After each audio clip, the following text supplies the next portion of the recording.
ओम नमो भगवते वासुदेवाय।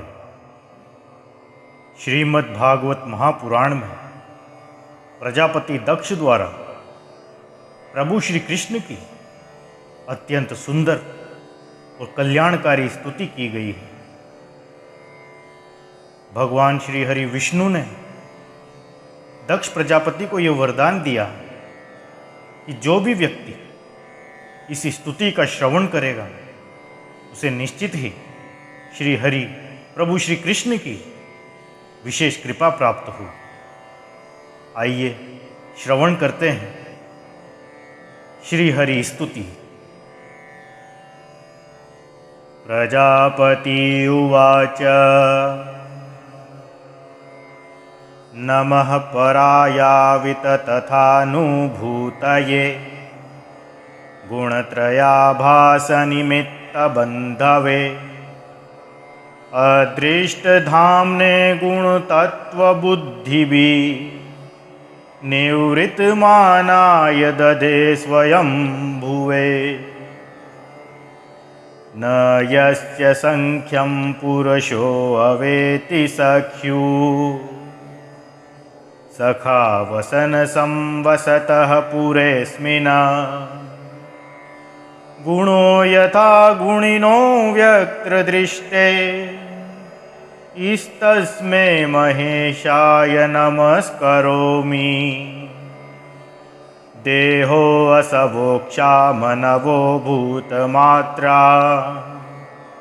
नात्मानमन्यं च विदु परं यत्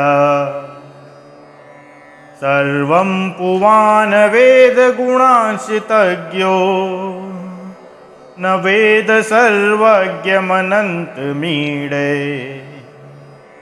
यदोपरामो मनसो नाम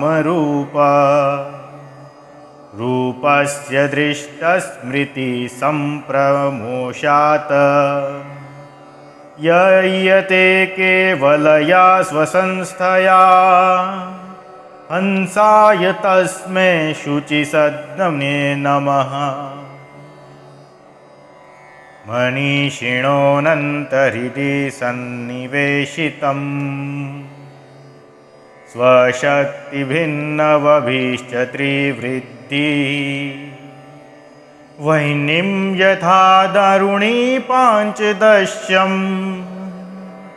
मनीषया निष्कर्षन्ति गूढम् सवे ममाशेष विशेष माया निषेधनी निर्वाण सुखानुभूति स सर्वनामा स च विश्वरूप प्रसादितामनिरुक्तात्मशक्ति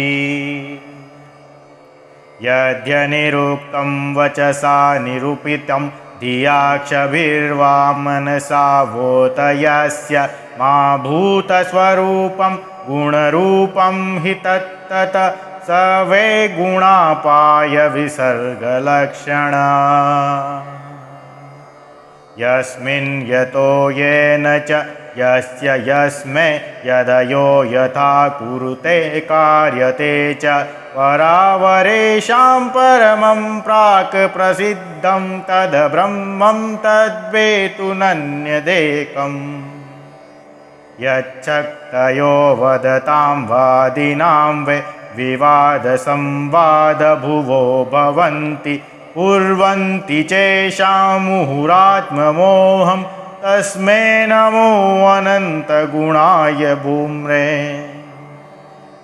अस्तीति नास्तीति च वस्तुनिष्ठयो लेखस्थयो भिन्नविरुद्धधर्मयो अवेक्षितं किञ्चन योगसाङ्ख्ययो समं परं अनुकूलं बृहतत्त यो अनुग्रहार्थं भजतां पादमूलमनामरूपो भगवाननन्त नामानि रूपाणि च जन्मकर्मभि भेजें स मह्यं परमं प्रसीदतु।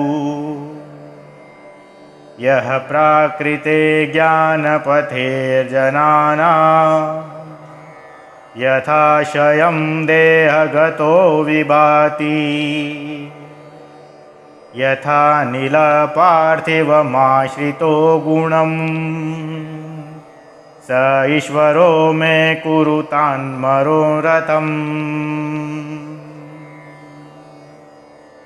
इति श्रीहरिस्तुति संपूर्णम्।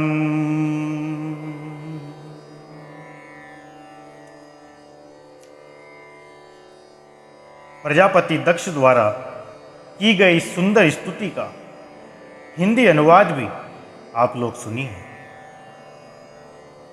प्रजापति दक्ष कहते हैं, हे भगवान, आपकी अनुभूति, आपकी चित्त शक्ति अमोघ है। आप जीव और प्रकृति से परे उनके नियंता और उन्हें सत्ता स्फूर्ति देने वाले हैं। जिन जीवों ने त्रिगुणमयी सृष्टि को ही वास्तविक सत्य समझ रखा है, वे आपके स्वरूप का साक्षात्कार नहीं कर सके हैं, क्योंकि आप तक किसी भी प्रमाण की पहुंच नहीं है। आपकी कोई अवधि, कोई सीमा नहीं है। आप स्वयं प्रकाश हैं और परात्पर हैं। मैं आपको नमस्कार करता हूँ।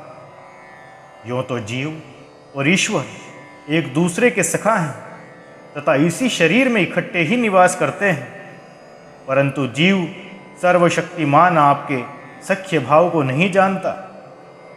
ठीक वैसे ही जैसे रूप, रस, गंध आदि विषय अपने प्रकाशित करने वाले नेत्र, घ्राण आदि इंद्रिय वृत्तियों को नहीं जानते, क्योंकि आप जीव और जगत के दृष्टा हैं, दृश्य नहीं हैं।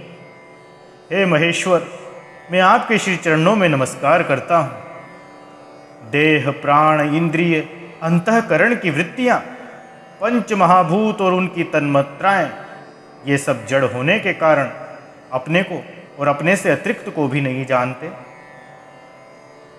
परंतु जीव इन सबको और इनके कारण सत्व, रज और तम, इन तीनों गुणों को भी जानता है, परंतु वह भी दृश्य अथवा ज्ञेय रूप से आपको नहीं जान सकता, क्योंकि आप ही सबके ज्ञाता और अनंत हैं। इसलिए हे प्रभु, मैं तो केवल आपकी ही स्तुति करता हूँ।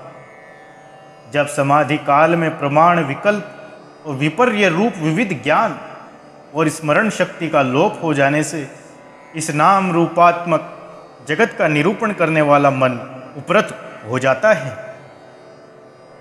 उस समय बिना मन के भी केवल सच्चिदानंदमयी अपनी स्वरूप स्थिति के द्वारा आप प्रकाशित होते रहते हैं। हे प्रभु, आप शुद्ध हैं। शुद्ध हृदय मंदिर ही आपका निवास स्थान है। आपको मेरा नमस्कार है। जैसे याज्ञिक लोग काष्ठ में छिपे हुए अग्नि को सामीधेनी नाम के 15 मंत्रों के द्वारा प्रकट करते हैं, वैसे ही ज्ञानी पुरुष अपनी 27 शक्तियों के भीतर गूढ़ भाव से छिपे हुए आपको अपनी शुद्ध बुद्धि के द्वारा हृदय में ही ढूंढ निकालते हैं। जगत में जितनी भिन्नताएं देख पड़ती हैं, वे सब माया की ही हैं। माया का निषेध कर देने पर केवल परम सुख के साक्षात्कार स्वरूप आप ही अवशेष रहते हैं, परंतु जब विचार करने लगते हैं तब आपके स्वरूप में माया की उपलब्धि निर्वचन नहीं हो सकता। अर्थात माया भी आप ही हैं, अतः सारे नाम और सारे रूप आपके ही हैं। हे प्रभु, आप मुझ पर प्रसन्न होइए, मुझ आत्म प्रसाद से पूर्ण कर दीजिए। हे प्रभु, जो कुछ वाणी से कहा जाता है अथवा जो कुछ मन, बुद्धि और इंद्रियों से ग्रहण किया जाता है, वह आपका स्वरूप नहीं है, क्योंकि वह तो गुण रूप है और आप गुणों की उत्पत्ति और प्रलय के अधिष्ठान हैं। आप में केवल उनकी प्रतीति मात्र है। हे भगवान, आप में ही ये सारा जगत स्थित है। आपसे ही यह निकला है और आपने और किसी के सहारे नहीं, अपने आप से ही इसका निर्माण किया है। यह आपका ही है और आपके लिए ही है। इसके रूप में बनने वाले भी आप हैं और बनाने वाले भी आप ही हैं। बनने बनाने की विधि भी आप ही हैं। आप ही सबसे काम लेने वाले भी हैं। जब कार्य और कारण का भेद नहीं था, तब भी आप स्वयं सिद्ध स्वरूप में स्थित थे। इसी से आप सबके कारण भी हैं। सच्ची बात तो यह है कि आप जीव जगत के भेद और स्वगत भेद से सर्वथा रहित एक अद्वितीय हैं। आप स्वयं ब्रह्म हैं। आप मुझ पर प्रसन्न हो। हे प्रभु, आपकी ही शक्तियाँ वादी प्रतिवादियों के विवाद और संवाद एक मत्य का विषय होती है और उन्हें बार बार मोह में डाल दिया करती है। आप अनंत प्राकृत कल्याण गुणगणों से युक्त एवं स्वयं अनंत हैं। मैं आपको नमस्कार करता हूँ। हे भगवान, उपासक लोग कहते हैं कि हमारे प्रभु हस्तपादादि से युक्त साकार विग्रह हैं और सांख्यवादी कहते हैं कि भगवान हस्तपादादि विग्रह से रहित निराकार है। यद्यपि इस प्रकार वे एक ही वस्तु के दो परस्पर विरोधी धर्मों का वर्णन करते हैं, परंतु फिर भी उसमें विरोध नहीं है, क्योंकि दोनों एक ही परम वस्तु में स्थित हैं। बिना आधार के हाथ पैर आदि का होना संभव नहीं और निषेध की भी कोई न कोई अवधि होनी ही चाहिए। आप वही आधार और निषेध की अवधि हैं, इसलिए आप साकार और निराकार दोनों से ही अविरुद्ध सम परब्रह्म हैं। प्रभु, आप अनंत हैं। आपका न तो कोई प्राकृत नाम है, ना ही कोई प्राकृत रूप। फिर भी जो चाहे आपके चरण कमलों का भजन करते हैं। उन पर अनुग्रह करने के लिए आप अनेक रूपों में प्रकट होकर अनेकों लीलाएं करते हैं तथा उन रूपों एवं लीलाओं के अनुसार अनेकों नाम धारण कर लेते हैं। परमात्मन, आप मुझ पर कृपा प्रसाद कीजिए। लोगों की उपासनाएं प्राय साधारण कोटि की होती हैं, अतः आप सबके हृदय में रहकर उनकी भावनाओं के अनुसार भिन्न भिन्न देवताओं के रूप में प्रतीत होते रहते हैं।